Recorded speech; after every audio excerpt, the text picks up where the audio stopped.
Kita akan mulai sekarang. Mari silakan duduk. Saya tahu bahwa ini agak terlambat, tetapi masih ada yang berjalan dan sekarang juga masih yang sudah duduk.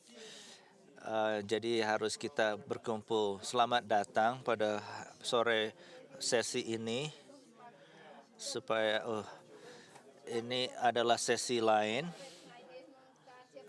Saya harap Anda bisa menyukainya. Ada 3 ahli di panel ini. Kita akan mempersilahkan mereka untuk berbicara di program ini. Tema konferensi ini seperti Anda ketahui, sudah diketahui. Dalam sesi tadi malam, pembicara sudah membangun dengan hebat, dengan bagus.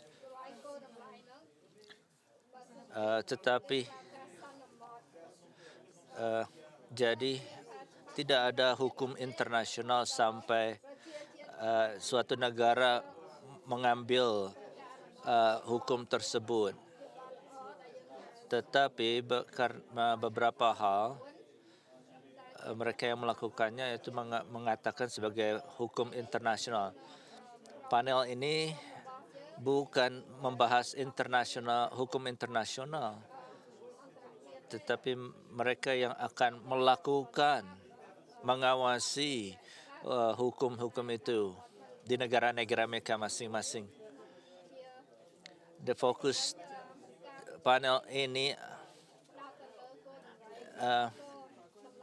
yang mana sebagai seorang pengadilan harus melakukan mengenai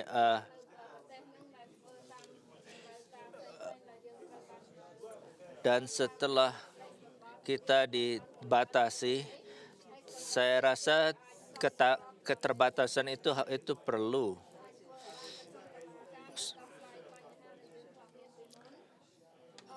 Para panelis berasal dari negara-negara yang hukum-hukumnya berbeda. Itu akan membantu kita di dalam memberikan pembagian. Contohnya di Filipina ada 2 kebudayaan, dan setelah kemerdekaan ada 3 kebudayaan mengenai hukum-hukum yang sudah tumbuh, dan juga mereka ada sejarah di Afrika Selatan juga memiliki sejarah yang berbeda setelah negara ini bebas dari partai apartheid. Di Nigeria adalah negara yang sedang transisi. Ada periode banyak perbedaan di antara keagamaan Islam dan Kristen yang menghasilkan ketidakstabilan sosial.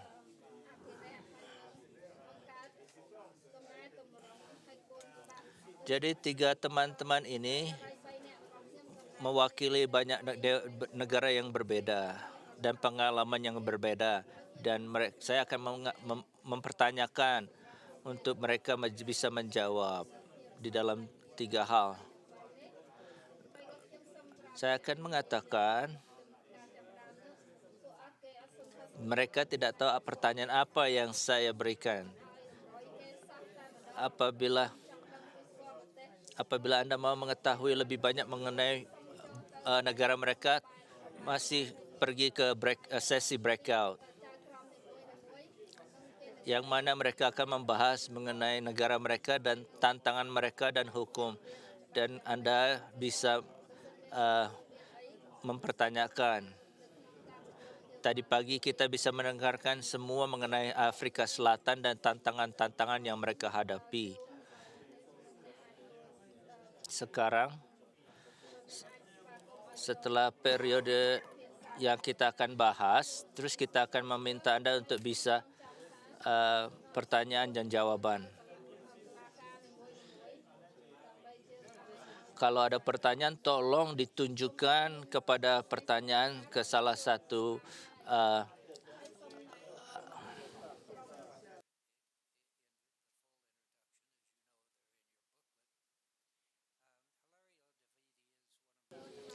untuk mempertanyakan kepada seorang hakim.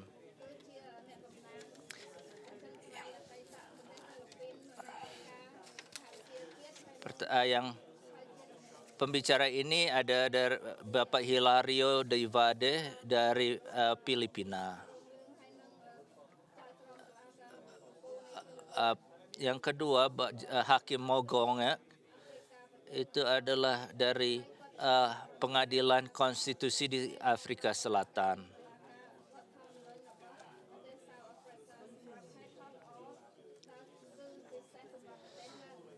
Teman baru saya Helen Ogunwumija dari Nigeria. Dia adalah pemimpin kehukuman di Nigeria. Jadi Anda bisa melihat posisi dia itu adalah seperti posisi yang pernah saya dahulu ada di negara Nigeria buat dia. Hal yang istimewa mengenai wanita ini, dia suaminya meninggal, jadi hidup sendiri dengan 7 anak. Dan semua anak-anaknya sudah berhasil di dalam pendidikan. Dan dia maju terus sampai menjadi seorang hakim. Jadi tema konferensi ini adalah agama, hukum, dan stabilitas sosial. Jadi pertanyaan pertama, jawabannya akan dari Afrika Selatan ke Filipina dan ke Nigeria. Pertanyaan ini adalah agama berbeda-beda di dalam masyarakat. Situasi apa di negara Anda mengenai keagamaan, apakah meningkatkan atau menurunkan stabilitas sosial? Di Afrika Selatan, ketika menjadi demokrasi konstitusi, ada suatu gerakan menentang suara dan ingin mengurangi pengaruh agama pada waktu itu karena banyak golongan agama bergabung secara rahasia untuk menentang apartheid, untuk menyokong apartheid. Tetapi agama sejak waktu itu telah menjadi lebih penting dan sekarang telah kembali pada kedudukannya dari dulu. Merupakan suatu hal yang penting dan akibatnya bahwa sekarang nilai-nilai moralitas sedang didukung dan didorong oleh golongan agama di Afrika Selatan.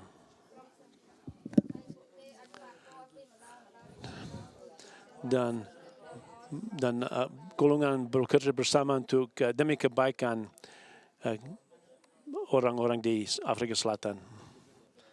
Terima kasih atas pertanyaan dan akan menjawab.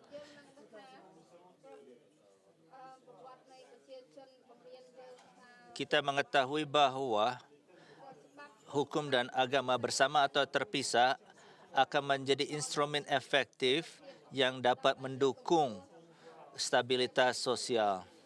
Akan tetapi,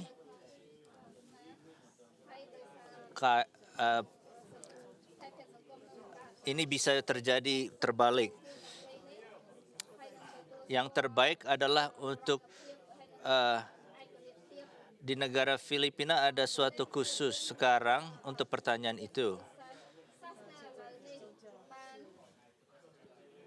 Dengan bersama itu meningkat aktivitas di setiap kepentingan dan kepentingan. Kenapa?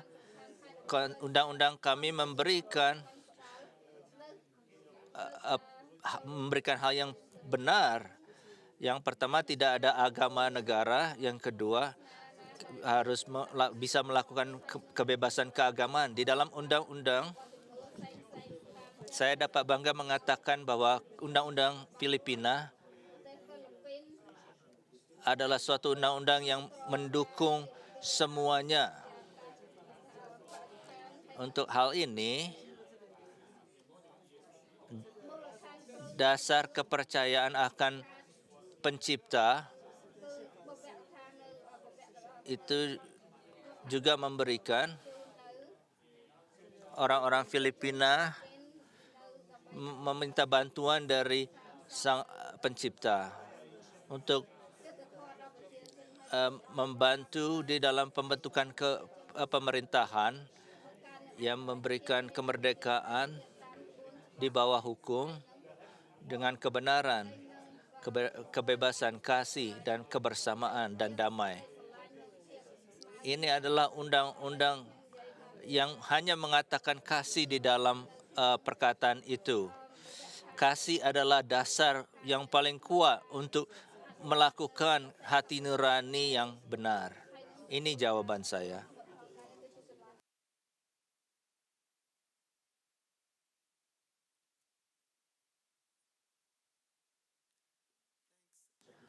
Terima kasih Bapak Cliff atas pertanyaannya, dan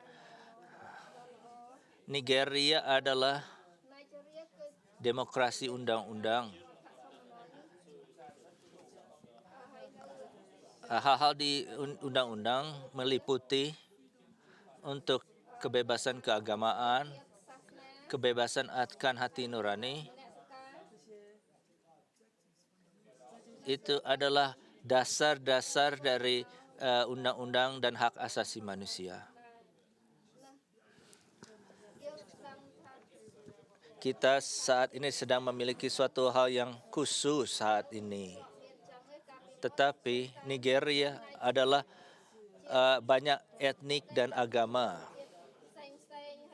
Dan semua agama berada bersama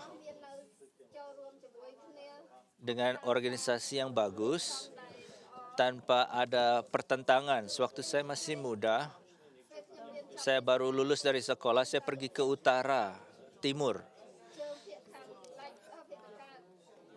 Di sana, saya waktu itu menjadi orang Katolik dan melihat gereja Katolik yang terbesar di tempat itu.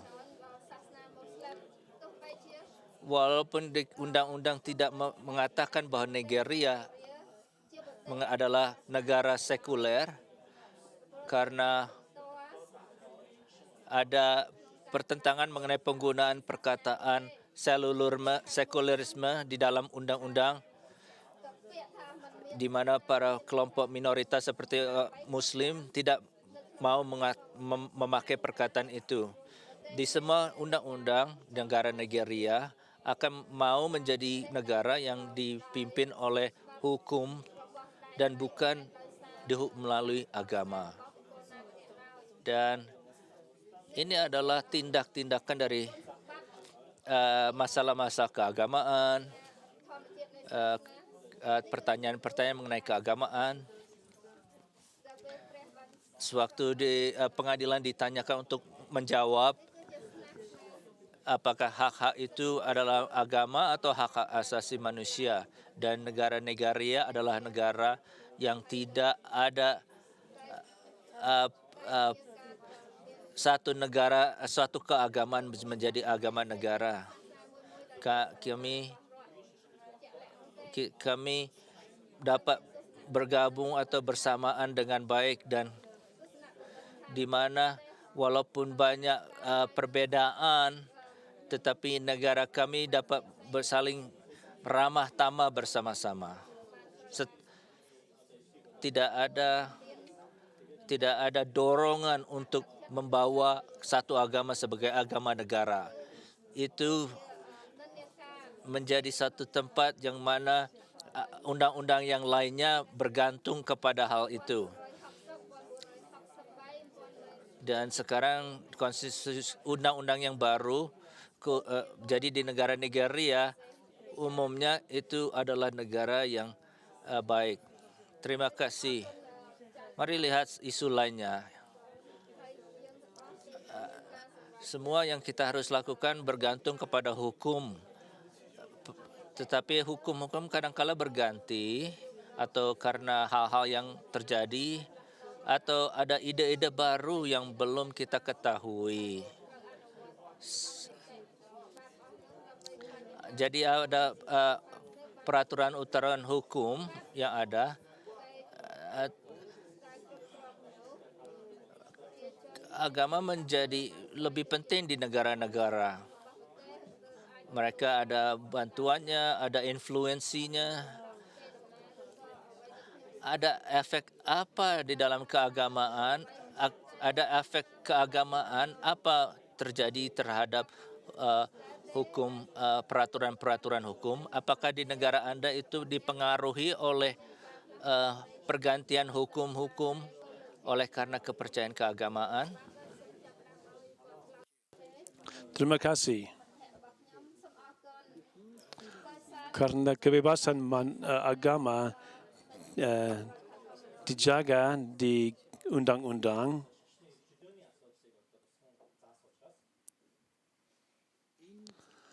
dan juga karena undang-undang adalah hukum yang paling tinggi, pengaruh agama terhadap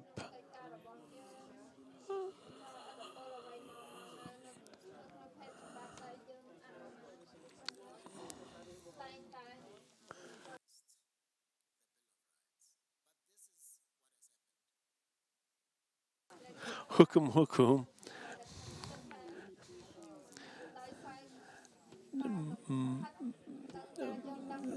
saya berkesimpulan bahwa tidak ada agama yang sebenarnya dimengerti dengan benar.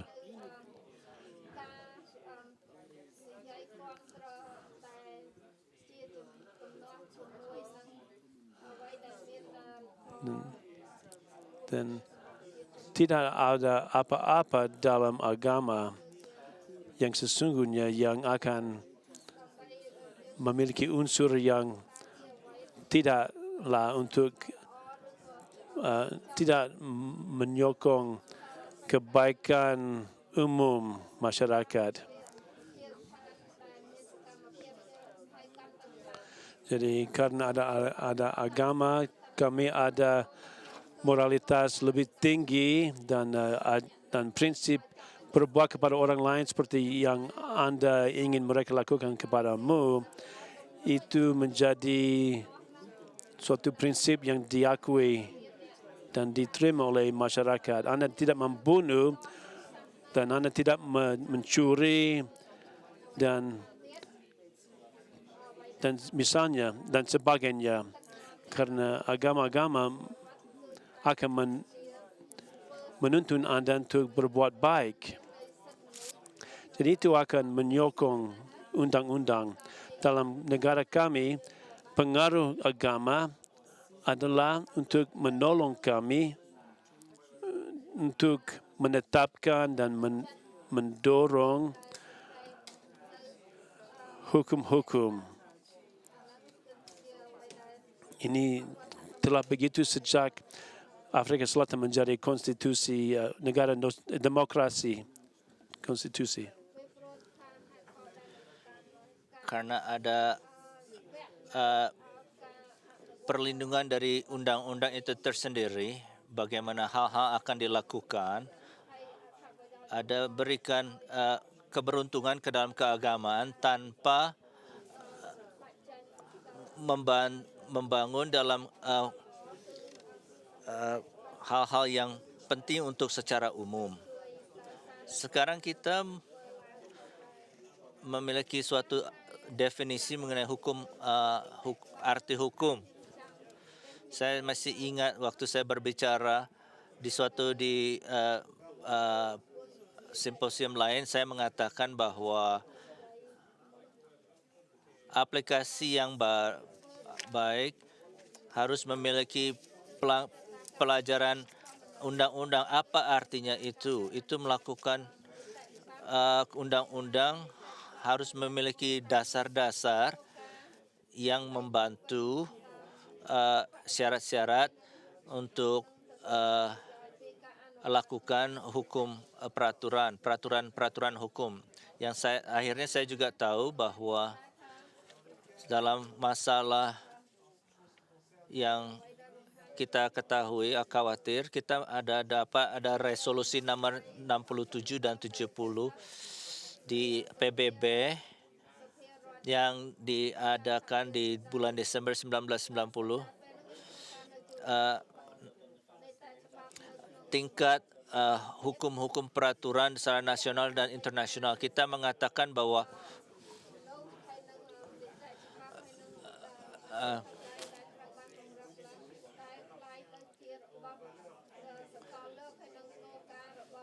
dan mengatakan bahwa aturan-aturan hukum adalah penting untuk realisasi pembangunan ekonomi dan pembantuan dari yang miskin ke tahap yang lebih baik.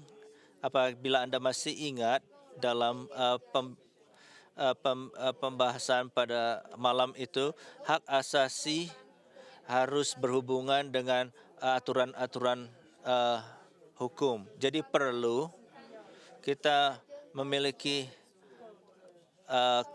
kesetimbangan mengenai dengan agama dan undang-undang. Terima kasih.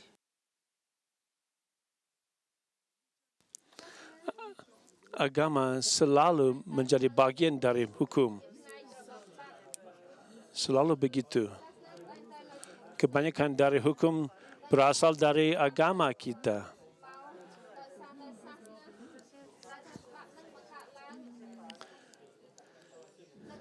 Di Nigeria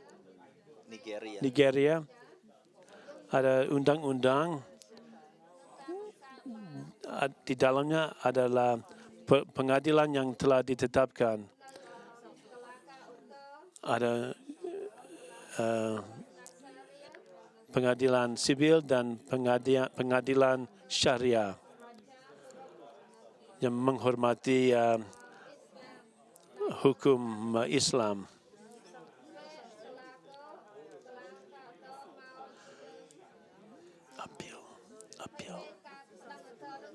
Appeal.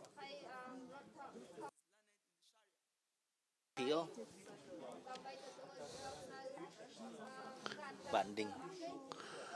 Dan kalau orang mau membanding hukuman, mereka datang kepada pengadilan saya.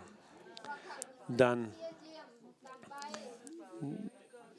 dalam usaha untuk melibatkan kebanyakan penduduk Nigeria, mereka yang animisme, orang Kristen, orang Muslim, semuanya harus dijaga oleh undang-undang. Dan ada proses penghakiman untuk menolong, untuk menjaga hak-hak sipil mereka. Dalam arti ini ada integrasi antara kepercayaan dan undang-undang dan sistem penghakiman.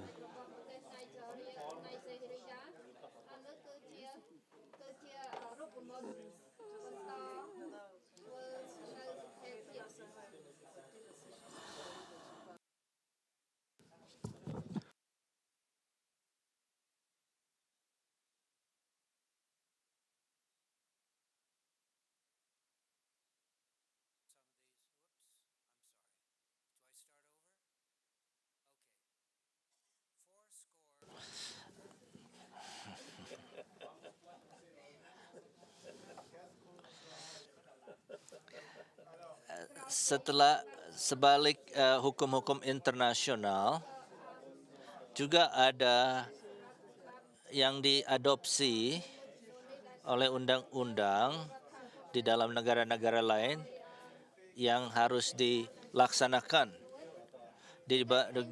negara-negara lain melakukan hal yang berbeda di dalam negara saya adalah sangat lambat untuk mengangkat undang-undang itu, tetapi negara lain mungkin agak lebih cepat. Saya ingin mengetahui dari setiap negara ini bagaimana Anda sudah lebih mengambil ide-ide mengenai hukum internasional. Beberapa dari sana, dari mana yang telah Anda adopsi untuk menjadi bagian undang-undang atau hukum negara Anda?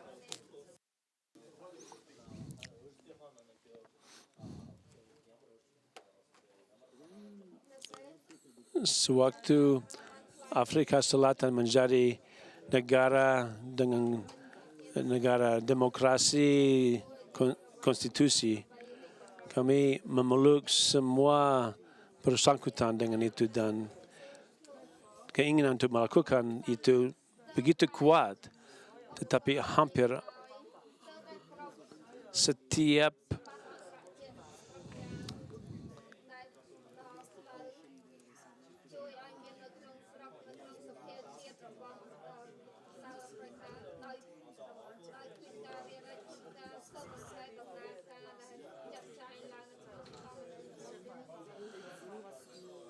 kami begitu senang untuk melarikan diri dari opresi dan diskriminasi sangat ternyata dalam undang-undang kita. Untuk memastikan bahwa hanya ada demokrasi, saya rasa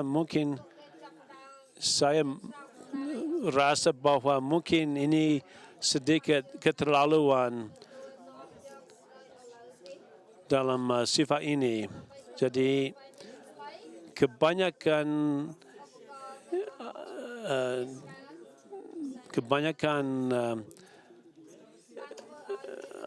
hal-hal yang telah Anda bicarakan telah diterapkan di Afrika Selatan. Tapi mungkin keterlaluan. Sekarang mulai suatu tantangan karena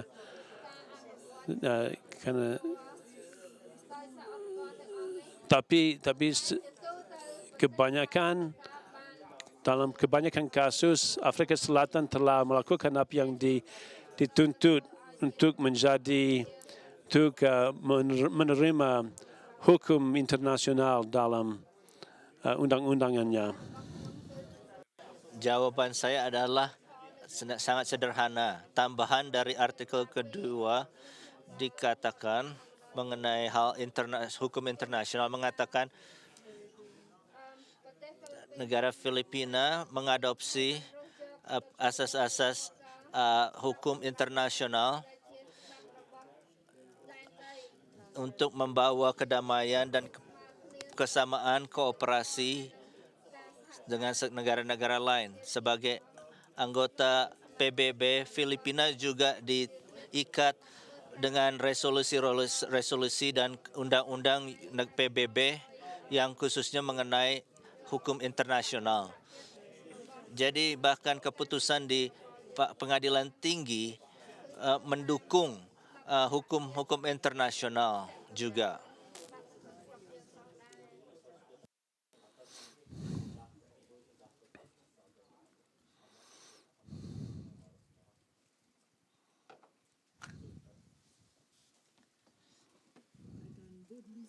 Saya dapat mengatakan dengan tegas bahwa undang-undang Nigeria merupakan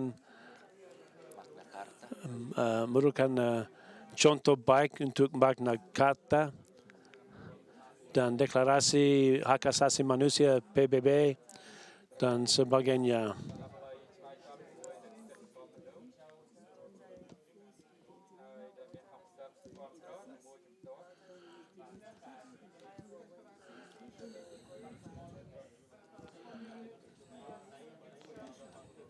Dan setiap bagian dalam undang-undangan di Nigeria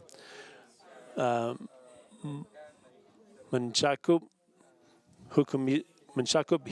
hukum internasional. Nigeria biasanya salah satu negara pertama untuk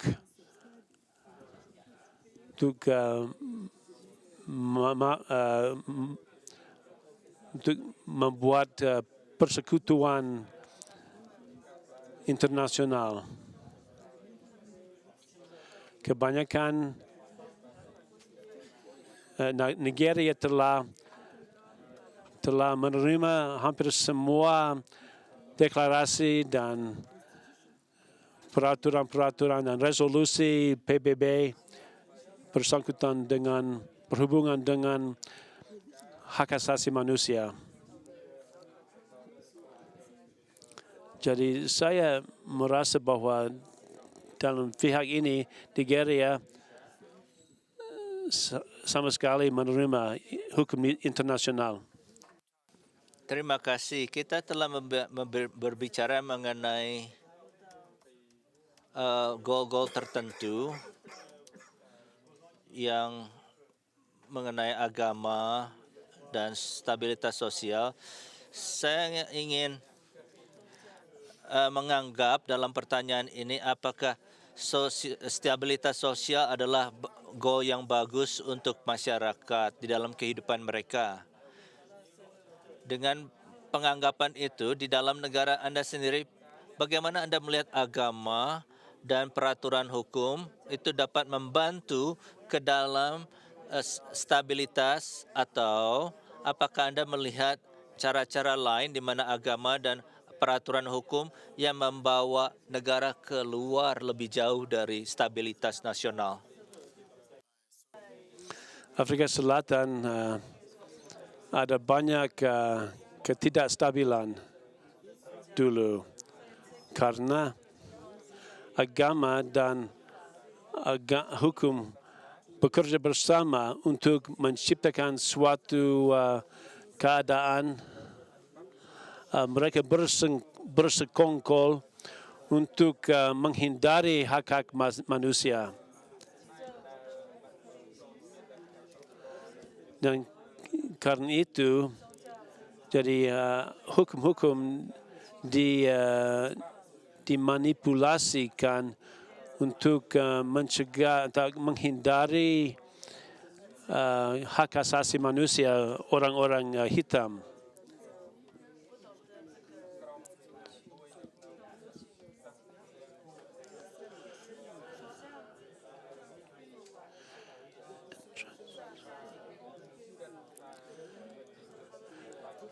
Dan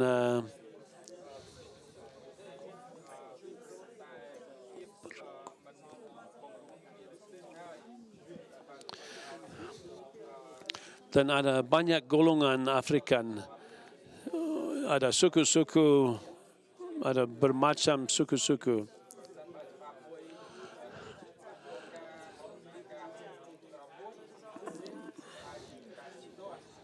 Dan ada banyak persoalan karena ada suku-suku yang terpisah dan mereka tidak bekerja bersama. Dan juga ada orang yang keturunan India dan semua golongan ini tidak bekerja sama.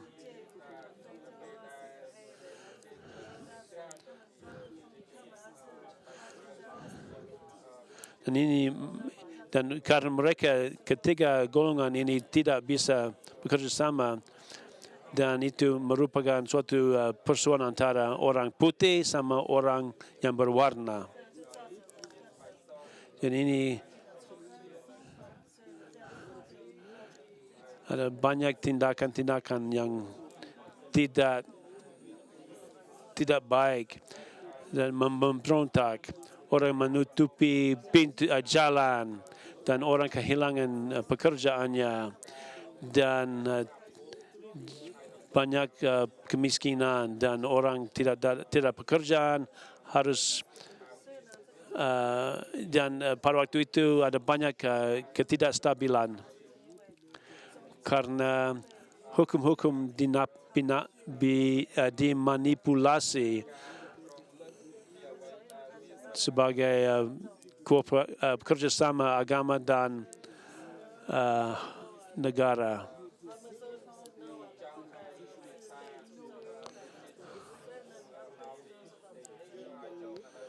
Dan hukum-hukum yang keluar dari keadaan itu bermaksud untuk mengutuk orang hitam agar tetap dalam keadaan yang tidak baik. Tapi dengan konstitusi konstitusi supaya ada aturan hukum yang diberikan oleh undang-undang yang baru ini. Sekarang agama dan hukum telah menjadi satu kombinasi yang kuat yang menjamin bahwa ada keadilan sosial dan stabilitas sosial.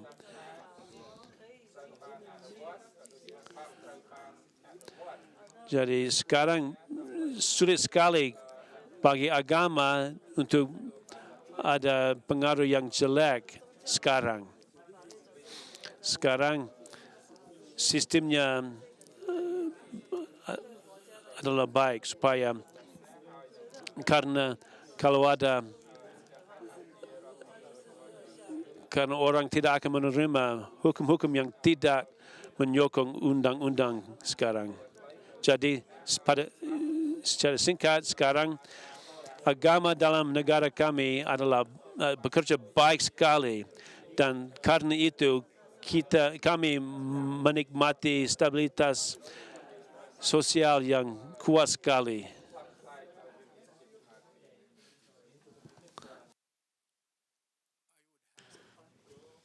Saya mungkin ada jawaban yang panjang. Untungnya saya sudah memberikan penulisan mengenai Undang-Undang Filipina dan mengenai kebebasan keagama. Saya berikan itu di dalam situs ini, jadi saya mohon bisa pergi ke situs itu. Untuk ini jawaban saya. Konsepsi mengenai agama, kebebasan keagamaan dan aturan-aturan hukum itu memerlukan negara, faktor-faktor negara yang membuat polisi-polisi baru untuk mempertimbangkan dan melakukan saat di mana seorang penjawab harus menjawab isu-isu seperti itu. Negara diharuskan untuk mengatur hal-hal itu dengan membuat hukum atau policy. Bagaimana dengan kebebasan keagamaan di Filipina? Dan khususnya di pengadilan tinggi di Filipina. Pertanyaan mengenai kebebasan keagamaan yang memiliki hubungan bagaimana faktor-faktor kehukuman dan masyarakat. Ini keduanya sangat penting. Ini adalah yang terbaik dari kedua-duanya untuk membangun stabilitas sosial. Di Filipina, pemerintah mempertimbangkan dengan kebebasan keagamaan dan di dalam undang-undang keterbatasan. Undang-undang Filipina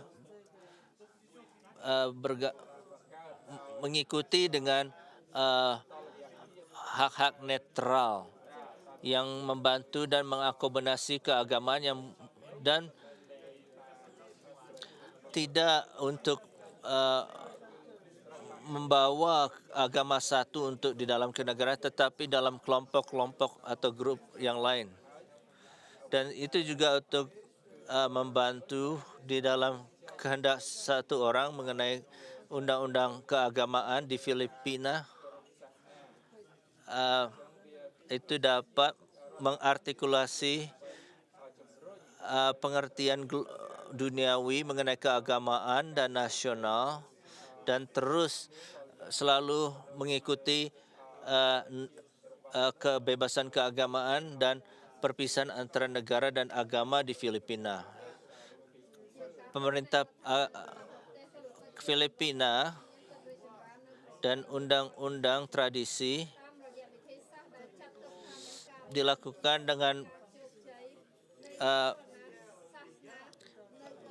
pertolongan dari kelompok-kelompok yang sangat membantu di dalam yang dapat memberikan perbandingan secara ajaran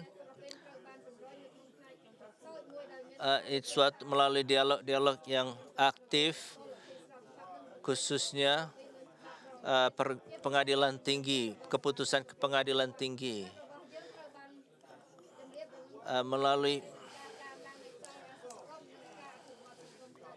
melalui gerakan-gerakan sosial. Itu adalah situasi di Filipina yang dapat melakukan hal ini. Terima kasih.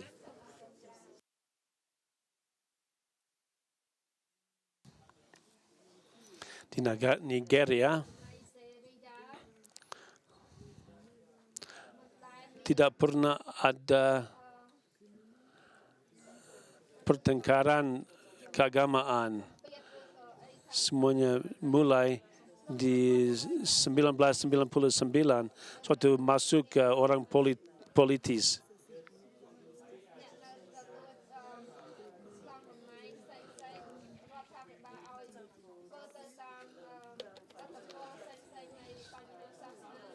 Tetapi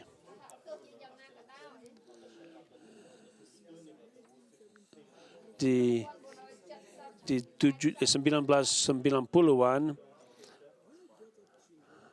anak-anak yang dididik dengan baik dari keluarga Islam yang baik dan keluarga Kristen yang baik, dari isu dari instabilitas sosial disebabkan agama tidak merupakan soal pada waktu itu. Kami tidak memikirkan hal itu. Tetapi baru-baru ini kami ada banyak persoalan dengan ekstremisme fanatik, orang fanatik.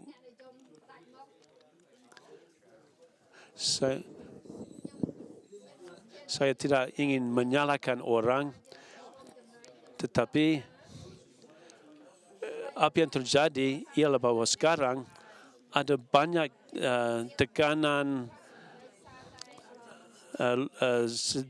daerah-daerah disebabkan agama. Isu-isu ini baru. Dan ini tidak berasal dari Nigeria, tapi hanya terbatas dalam bagian utara. Dari saya di bagian selatan, ibu saya, nenek saya orang Islam. So sekarang suatu saya mau berdoa, saya secara otomatis memandang ke arah timur kalau mau berdoa. Orang tua saya Roma Katolik, jadi saya dibaptis dan ditetapkan anggota gereja Katolik. Tapi sesudah itu dan sesudah saya menikah, saya tidak ingin agar anak saya harus memilih. Jadi saya ikut sama suami saya ke gereja Anglikan. Jadi ada setujuan yang umum di Nigeria bahwa seharusnya agama seharusnya tidak menjadi alasan untuk ada percekcokan. Tapi ada beberapa orang kecil yang yang berusaha untuk melakukan itu, yang mereka telah memberikan mendatangkan terorisme ke Nigeria dari luar, dan dengan cara dari pihak ini ada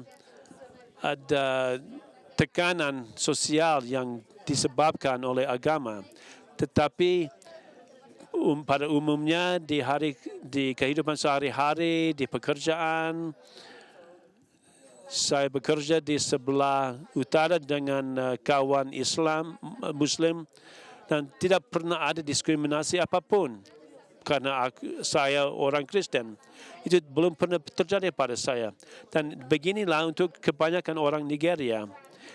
Tidak ada persoalan disebabkan beragama di kehidupan sehari-hari. Mungkin ada perselisihan secara etnik antara suku-suku dan etnik, ada persoalan kadang-kadang, tapi itu bukan agama.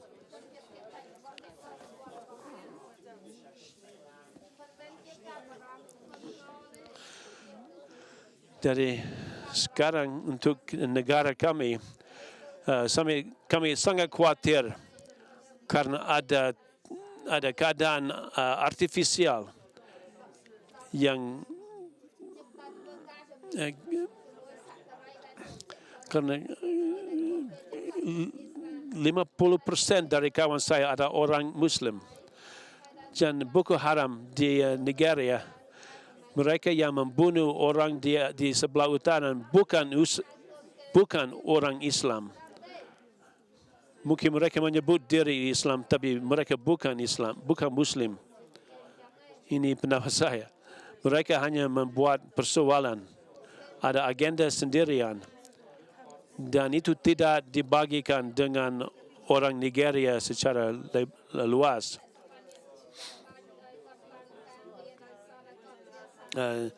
Tidak ada seperti dia dipromosikan orang Kristen atau dia promosikan orang Islam. Ini bukan begini di Nigeria.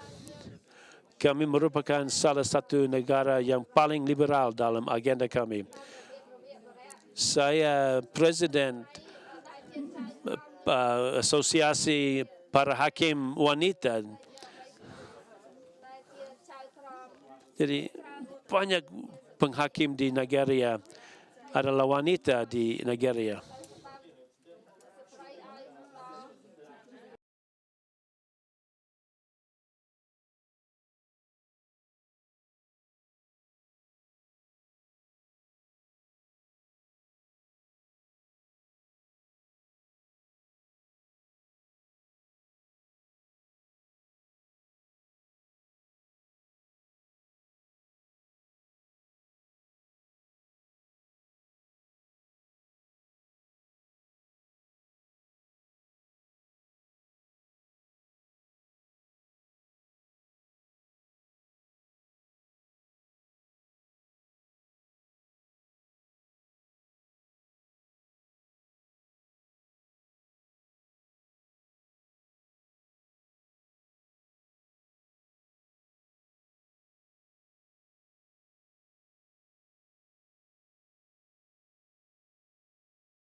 Menghargai, akan tetapi kalau teman-teman saya menjawab pertanyaan yang tidak tahu akan datang kepada mereka. Ini memberikan suatu pengertian yang mendalam di dalam apa yang dia harus mereka persiapkan sebagai seorang hakim dan berterima kasih atas pengertian mereka yang dapat membantu di dalam menjawab pertanyaan-pertanyaan itu.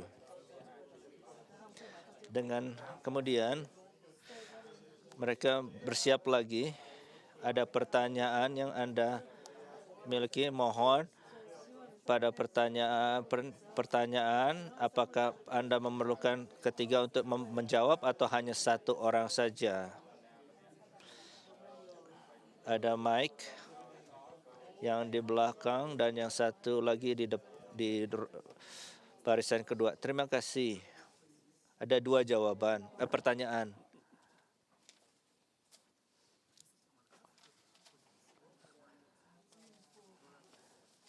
Satu untuk ke South Africa, Afrika Selatan. Dia mengatakan bahwa negara Anda menjadi demokrasi undang-undang dan menyukai sosial stabilitas secara keagamaan. Itu bagus sekali. Tetapi tidak mengetahui mengenai ada masalah-masalah yang dilakukan melalui hal-hal yang terjadi. Jadi pertanyaan itu, apakah hal-hal ini ada resiko ini mengenai manipulasi di negara itu terjadi? Yang satu, ada pembunuhan besar di Tembara. Yang kedua, peperangan yang bekerja di Afrika Selatan yang tertentu juga orang dari negara Nigeria.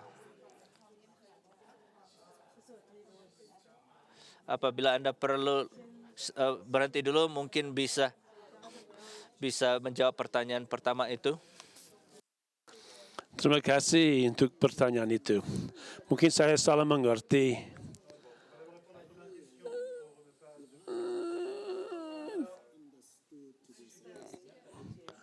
Kalau Anda mengira bahwa saya menyusul bahwa itu menyebabkan ketidakstabilan, saya tidak bersengaja mengatakan itu.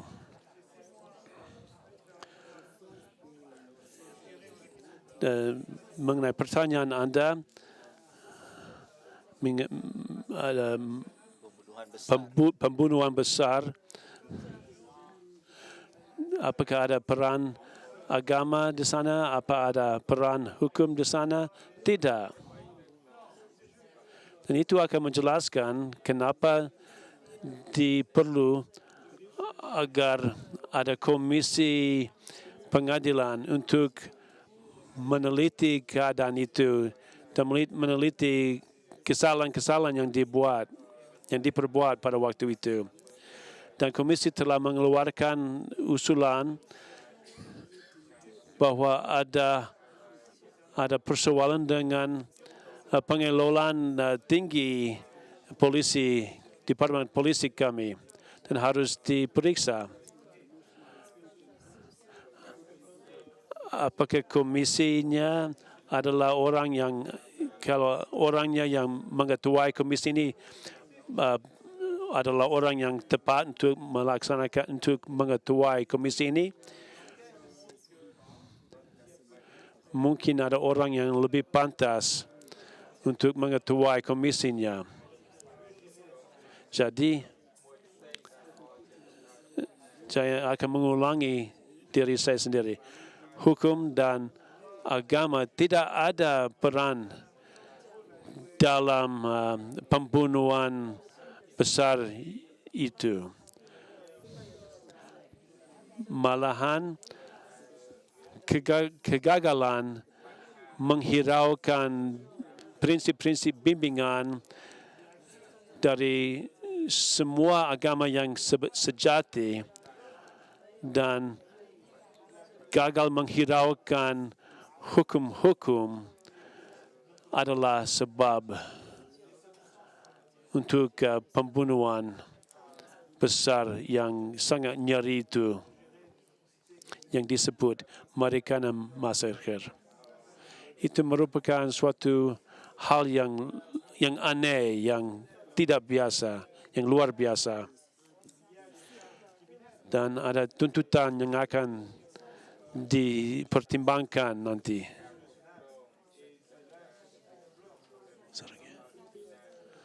Xenofobia, sekali lagi, serangan melawan orang yang bekerja dari luar negeri tidak bersangkutan sama sekali dengan agama apapun dan tidak berhubungan sama sekali dengan hukum-hukum dari Afrika Selatan.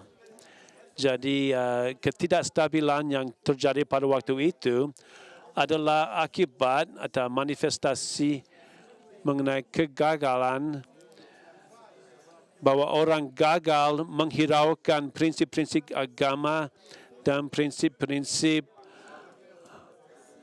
hak hukum dan undang-undang Afrika Selatan.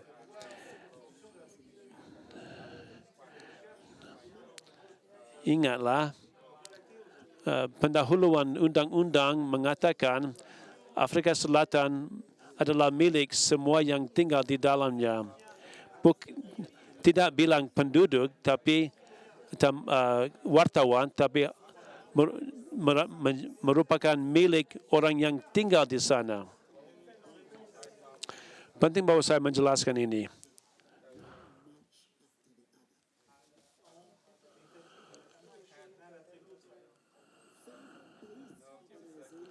Organisasi-organisasi yang beriman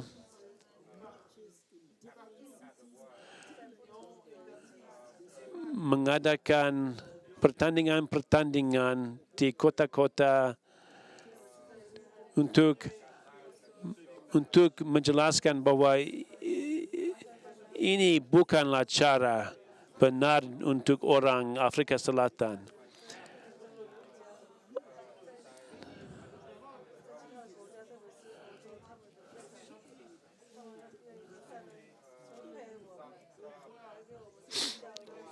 Kami akan menjadi orang, kami tidak akan menyerang orang yang dari luar negeri.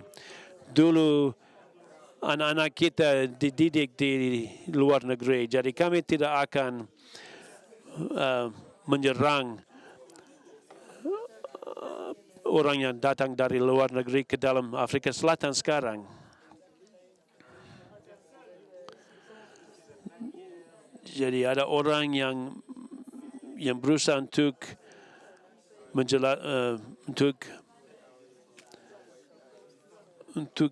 mengatakan bahwa Afrika Selatan mulai xenofobik sekarang, tapi itu tidak benar.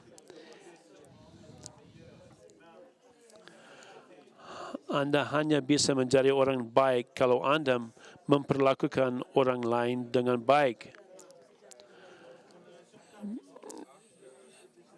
Serangan melawan orang asing itu sangat diserang oleh orang Afrika Selatan. Tidak ada orang yang senang dengan serangan itu.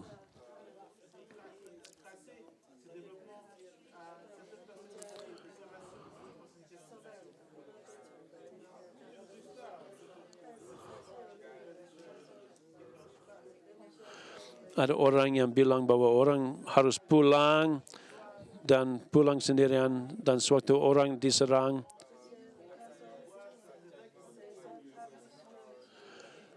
Jadi, dan mereka yang menyerang orang asing salah menggunakan kata-kata pemimpin. Pertanyaan kedua mengenai Nigeria, yang di mana tidak ada perlu ketakutan mengenai stabilitas sosial di keagamaan. Seperti hal-hal yang terjadi baru ini. Pertanyaan saya, apakah hukum di Nigeria ditantang dengan masalah-masalah.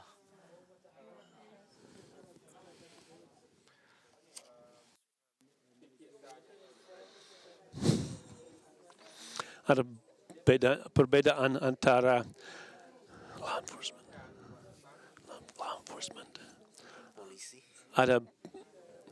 Ada perbedaan antara polisi dan hukum-hukum.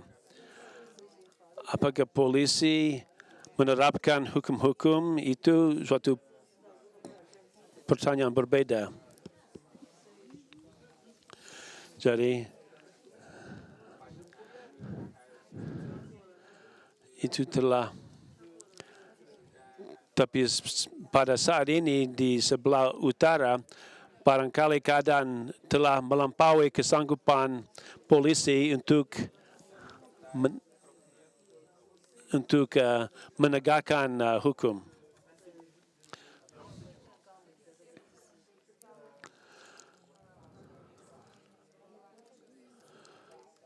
Tidak ada orang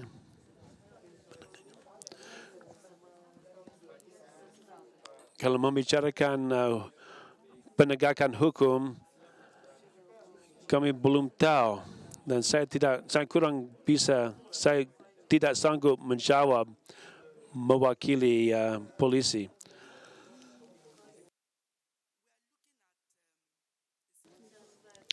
Kami melihat suatu situasi di mana ada orang yang telah diangkat oleh orang teroris kepada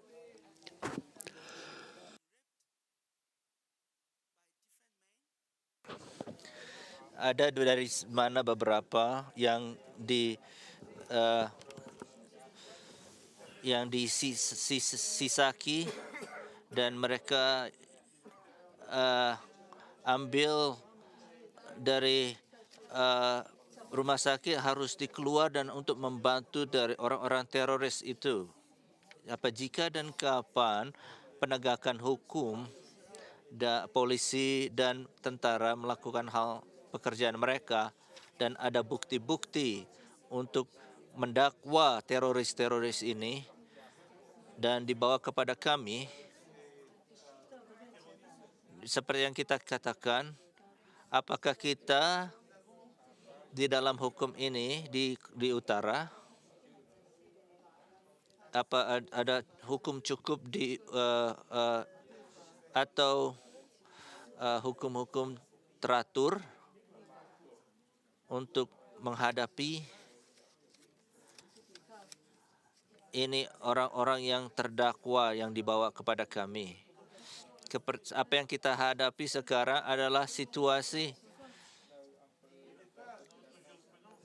tidak ada jurisprudensinya. Apakah orang Nagaria, apakah kita akan membantu mereka sebagai contohnya. Seorang perempuan mengatakan di kampnya, ada orang yang memperkosa saya. Saya ingin Anda memanggil atau menangkap orang-orang itu. Apakah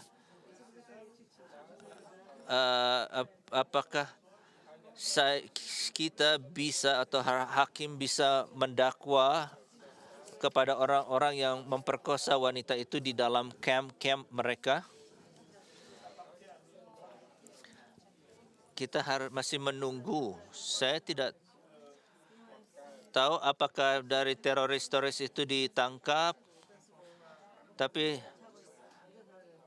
belum ada dibawa ke dalam hukum atau pengadilan dari orang-orang teroris itu. Apakah itu dijawabkan?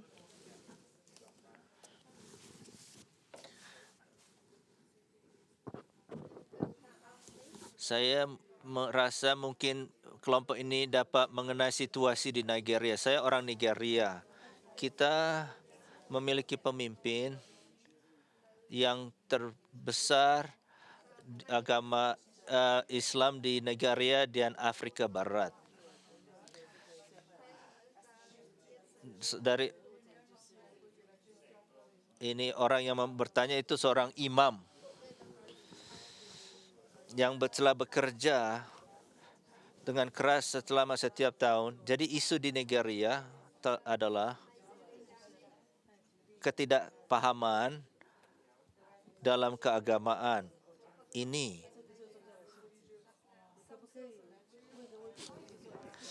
saya akan stop di sini. Saya bukan mau bertanya, tapi saya mau mengatakan bahwa bukan masalah keagamaan. Pertanyaan lain?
Soft, very soft.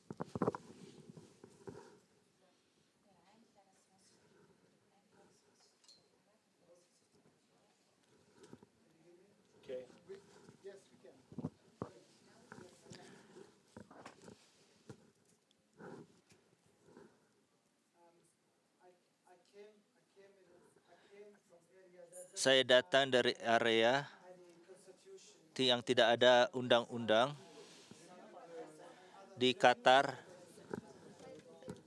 dan tidak memiliki hukum yang lebih jelas atau pemisahan antara kelamin. Seperti saya merasakan berbicara di dalam surga karena mereka tidak mengerti di mana mereka tinggal. Mereka ada di bawah penindasan dari orang-orang teroris. Ada sekitar 83% yang mendukung ISIS. 2 bulan lalu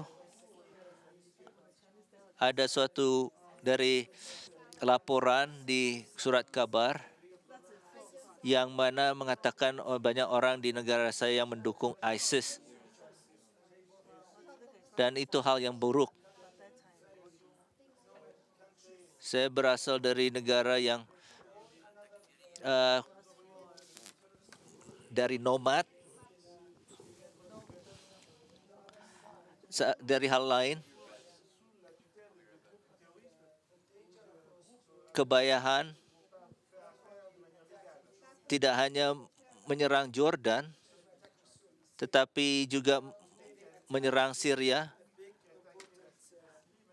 dan hari ini menyerang negara-negara yang lainnya di Palmyra.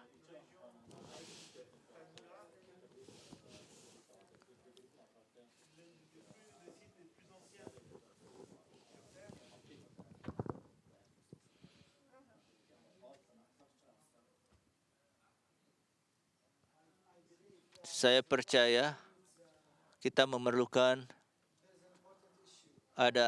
ini ada isu penting.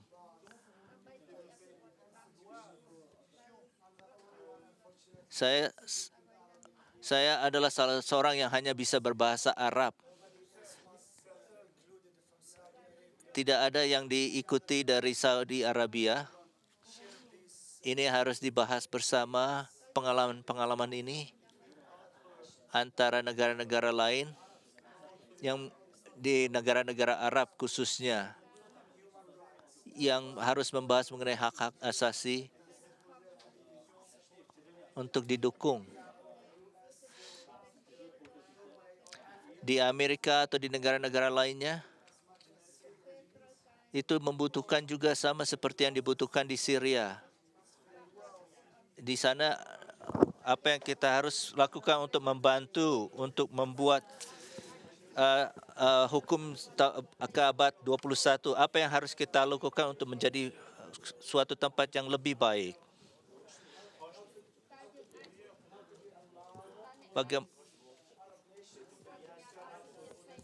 Bagaimana kita dapat membuat negara-negara Arab itu mengerti akan masalah itu. Terima kasih.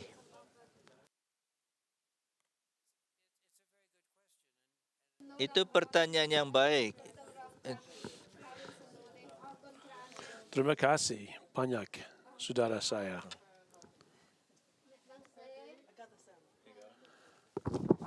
Channel 2 still on. Tidak ada orang dari luar yang dapat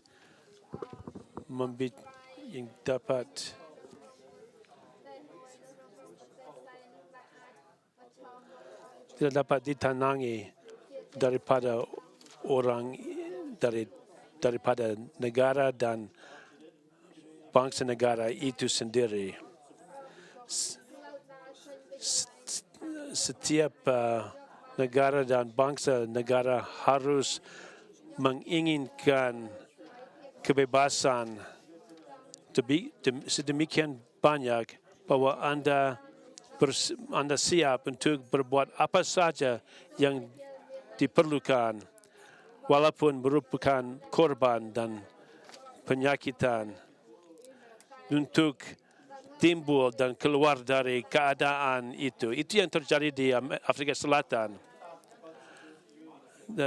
Mesin apartheid begitu teratur, begitu kuat, dan ada begitu banyak sumber-sumber, dan ada simpati dan sokongan dari banyak negara yang paling besar di dunia. Jadi itu membuat sulit bagi banyak orang untuk memberontak. Kelihatan seolah-olah suatu mesin yang tidak dapat dikalahkan. Sedemikian sehingga suatu pengumuman yang dimaklumkan bahwa kami telah dibebaskan, bahwa organisasi politik dilanggar. Kami tidak percaya karena kami merasa bahwa situasi itu akan tertahan sampai untuk selama-lamanya. Jadi kami hampir tidak bisa belajar, hampir tidak dapat percaya bahwa akan terjadi. Tapi memerlukan banyak tekad dan bekerja keras dan harus banyak berkorban untuk mengakhiri sistem itu. Singkatnya,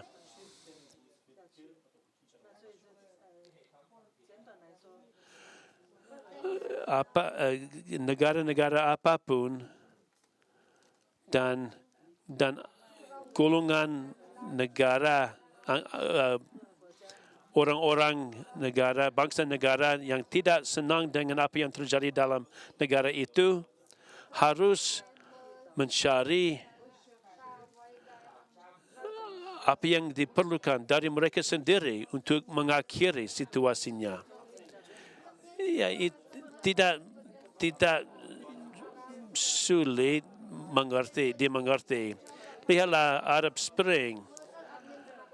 Pemerintah yang dijatuhkan kuat sekali, memerlukan tekad bersama dengan semua bangsa-bangsa di negara itu untuk menjatuhkan pemerintah.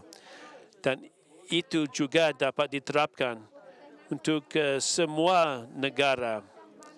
Kalau Anda tidak ingin kalau orang tidak mau atau tidak senang dengan keadaan sekarang, mereka harus mengorganisasi diri, mengatur dirinya dan bekerja sama dan berbuat apa yang diperlukan untuk mengakhiri sistem itu.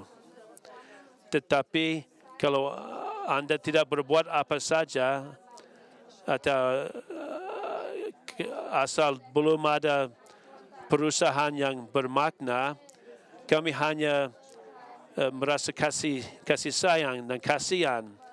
Kami tidak dapat melakukan apa yang harus Anda lakukan dalam rumah Anda sendiri. Ya, kalau Anda ingin agar orang dari luar mengoreksi kesalahannya, Anda akan mengeluh karena imperialisme. Anda harus menyembuhkan penyakit sendiri. Kalau ada persoalan dalam rumah tangga Anda sendiri, saya dan istri saya harus mengatur rumah tangga kami sendiri. Walaupun putra ada bersenjata, kami harus berbuat apa yang diperlukan untuk mengakhiri persoalannya dalam rumah tangga saya sendiri.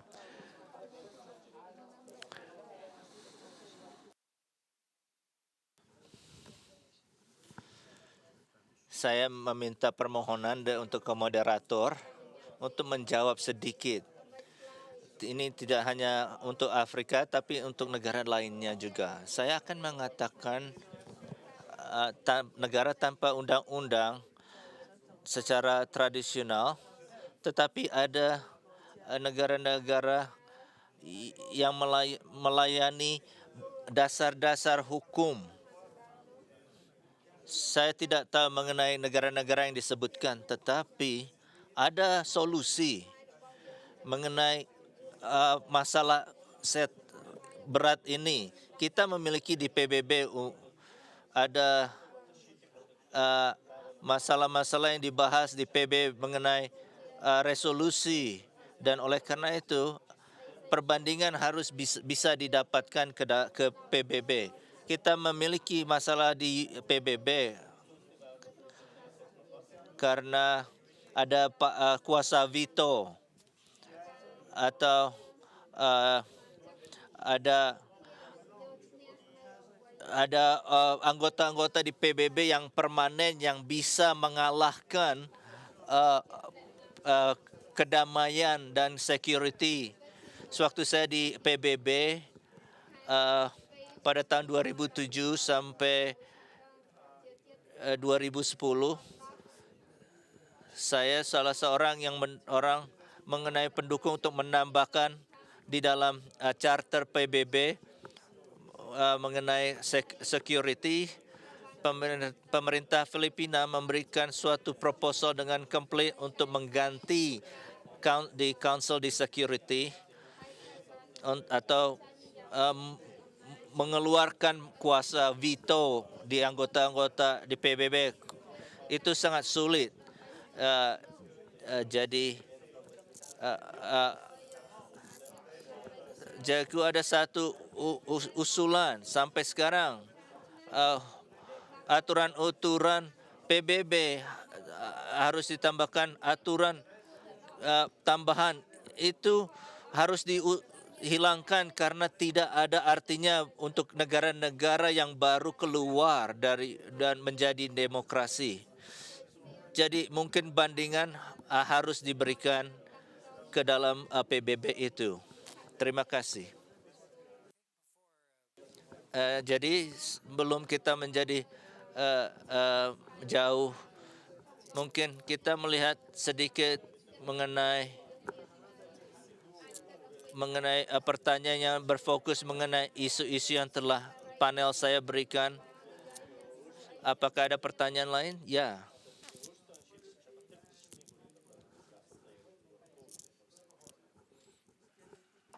Terima kasih.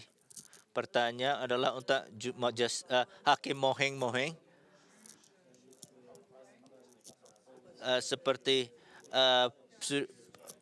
masalah dari salah seorang mengenai, saya ingin meminta pandangan hukum. Saya tahu adalah Afrika Selatan adalah negara yang baik untuk menghargai hak-hak asasi manusia, tetapi kita memiliki masalah yang sama mengenai uh, hal-hal hal-hal yang tidak mendukung hak asasi manusia. Apa pandangan Anda dalam situasi di mana satu tangan kita membahas mengadopsi hukum-hukum internasional, tetapi di tangan yang lain presiden ini bisa pergi dan melarikan diri. Terima kasih. Saya telah dikejar pertanyaan itu begitu banyak kali bahwa saya rasa tidak pernah melarikan diri darinya. Seperti Anda tahu,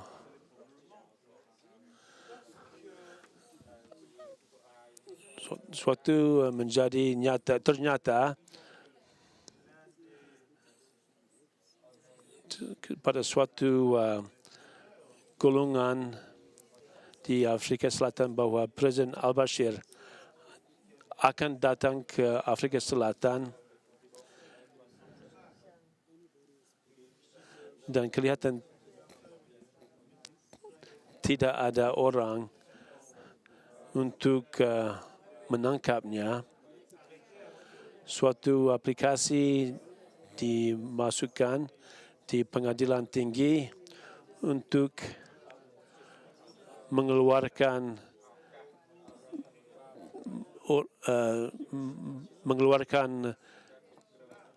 bahwa dia harus ditangkap.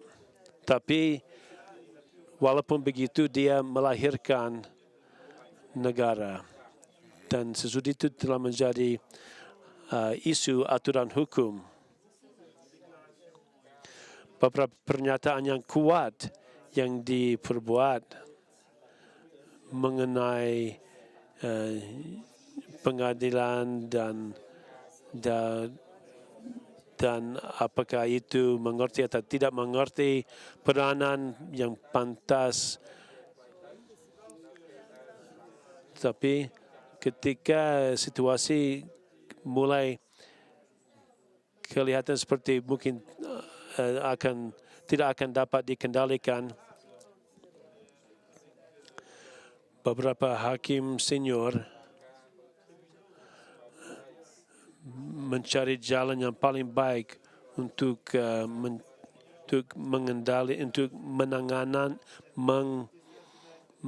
menangani situasi ini.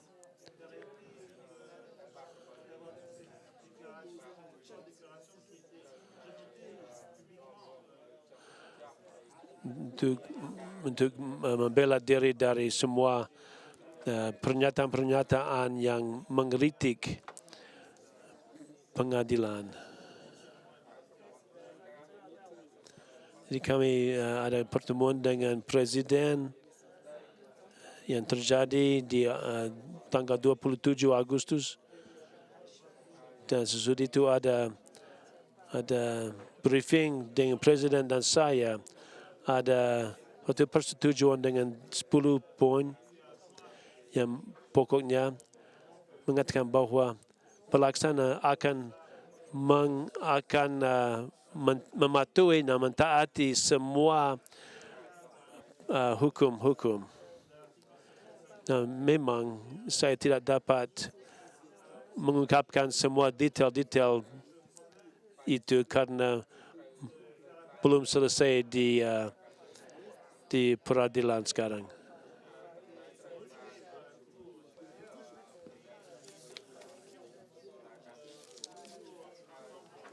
Saya belum tahu apa yang akan terjadi, tapi saya yakin bahwa akhirnya itu akan akhir di pengadilan saya, dan saya ingin sekali menangani isu itu. Jadi saya tidak bisa berbicara terlalu banyak mengenai itu pada saat ini. Harus tunggu sampai selesai. Ada pertanyaan lainnya?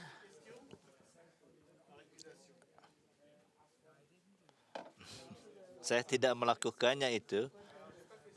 Pertama, saya ingin memberitahu teman-teman saya apakah Anda mau mengatakan tambahan lagi?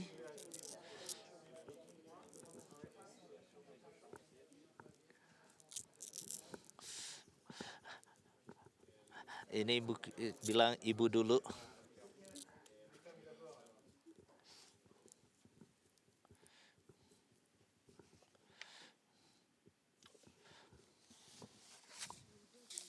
Saya hanya ingin berkata bahwa pengadilan di Nigeria telah ada kesempatan kadang-kadang untuk menghakimi isu-isu jurisprudensi yang bersangkutan hukum dan agama, dan selalu aturan hukum telah dituntut tinggi.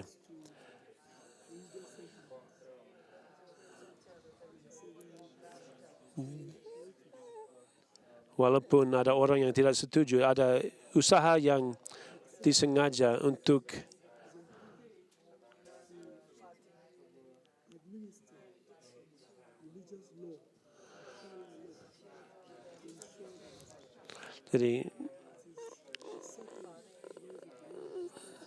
jadi pengadilan selalu berusaha untuk melaksanakan hukum-hukum dengan baik hukum syariah maupun sipil, tanpa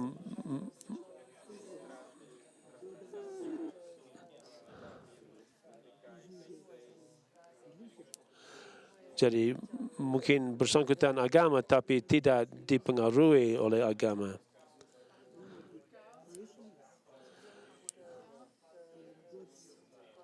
Satu kali seorang Kristen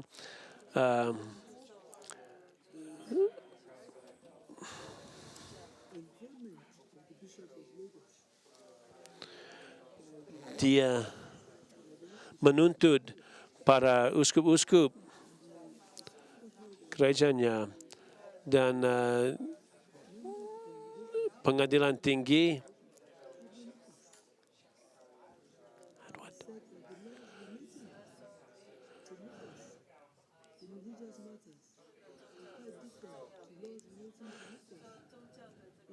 dan keputusan dari pengadilan hakim adalah bahwa soal-soal setempat sipil berbeda dengan soal-soal setempat sipil.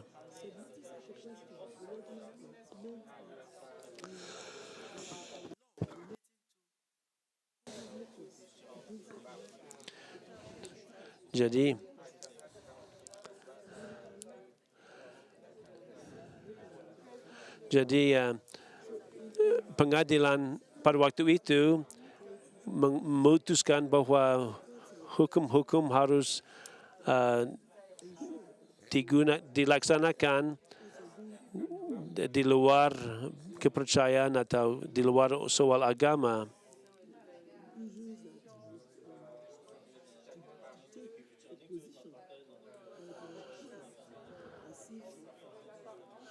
Jadi kadang-kadang mungkin akan merupakan bahwa pengadilan sedang mencampur tangan dengan kepercayaan agama, tetapi sebenarnya tidak begitu.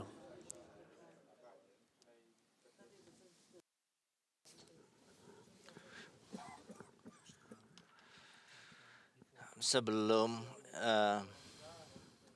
boleh saya meminta saya meminta untuk pergi ke situs konferensi ini dan dokumen-dokumen yang saya taruh di dalam situs itu akan membantu Anda mengenai hal-hal yang Anda mungkin ingin tanya. Ada 3 isu di Filipina. Ini mengenai perbedaan antara agama dan negara. Ini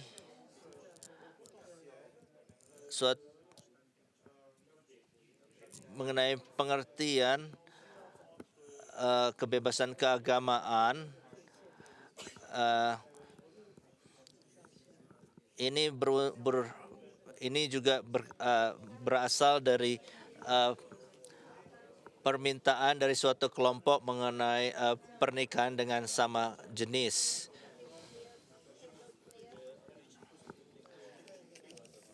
Di mana sama seperti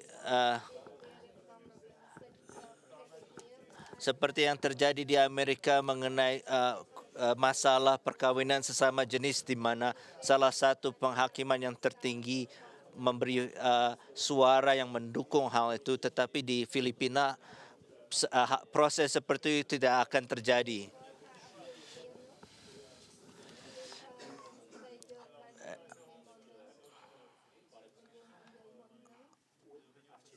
Di dalam referendum mengenai perkawinan sama jenis, ini kelompok yang terbesar yang di luar dari agama Katolik di Katolik terhadap 8 uskup yang memberikan pemberontakan. Dan juga ada rally-rally di depan kantor kementerian yang mengatakan adalah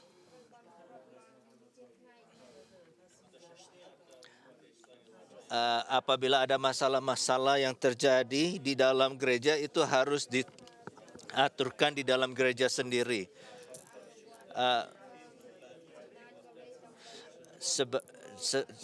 Sebagai pemerintah itu harus ditugaskan untuk menjaga apa tidak akan terjadi hal-hal yang melanggar hukum.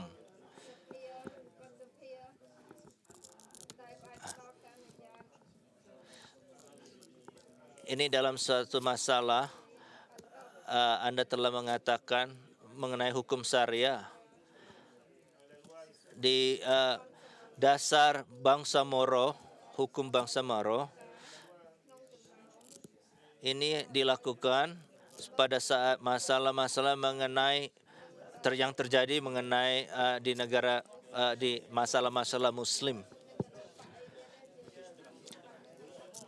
Ini masih tertunggu mengenai kesempatan, mengenai akomodasi kita yang diberikan pemerintah Filipina untuk memberikan suatu kesempatan untuk kesempatan kerjasama antara sektor agama dan pemerintah Filipina untuk mempromosikan pendamaian pengadilan di Mindanao. Ini adalah goal besar mengenai dasar hukum bangsa Moro untuk orang Muslim. Terima kasih.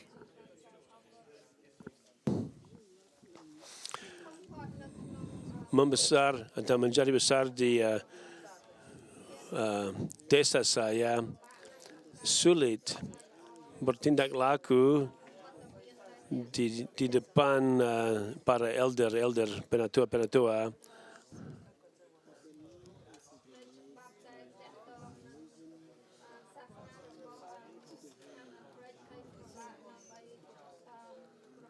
Dan sulit bertindak di hadapan para pemimpin Kristen. Dan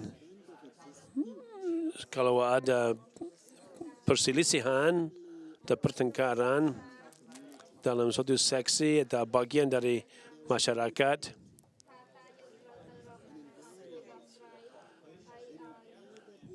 kami selalu pergi kepada seorang pemimpin agama Kristen atau seorang pemimpin Afrika. tidak ada orang pada waktu itu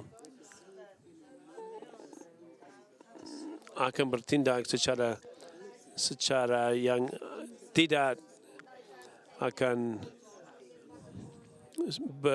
dianggap sah oleh para pemimpin agama.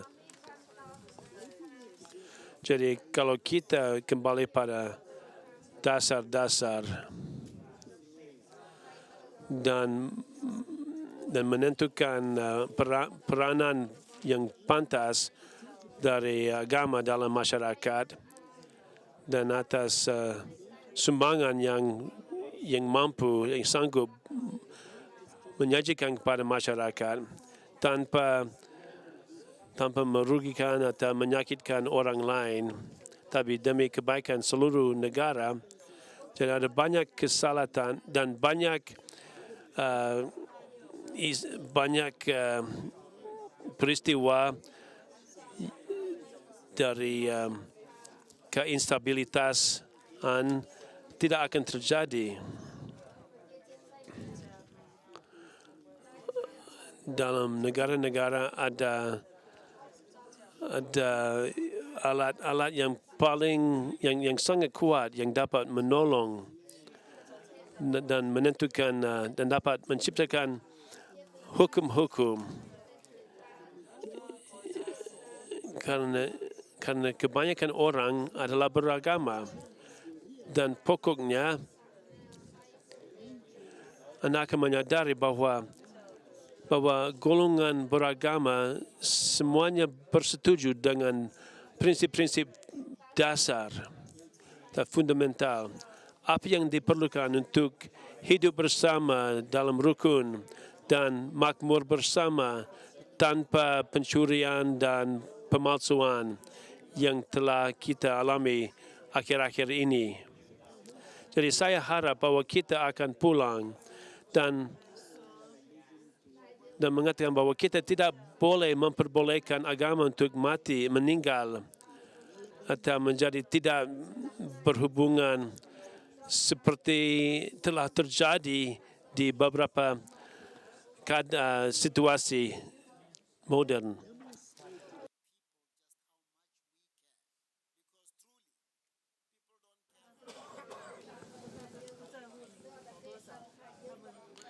Dan sewaktu kita melakukan hal itu, sampai waktu maju semua atau banyak dari para orang-orang yang membuat hukum akan menjadi satu dan membantu melalui kelompok-kelompok keagamaan dan memberitahukan mengenai aturan-aturan hukum yang mana masyarakat yang bisa menjadi lebih baik dengan dasar keagamaan yang hampir selalu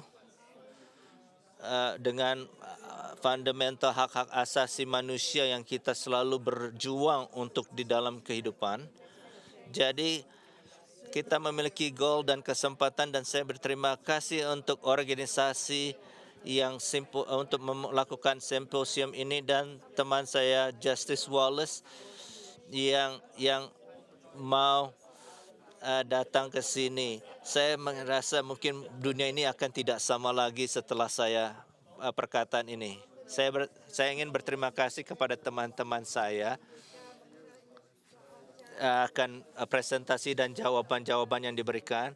Kita akan terus di dalam sesi-sesi breakout yang berbicara kepada mereka secara individu setelah istirahat. Ada hakim tinggi dari Dominika Republik dan juga dari Filipina besok dan juga ada teman-teman dari Nigeria dan Zimbabwe.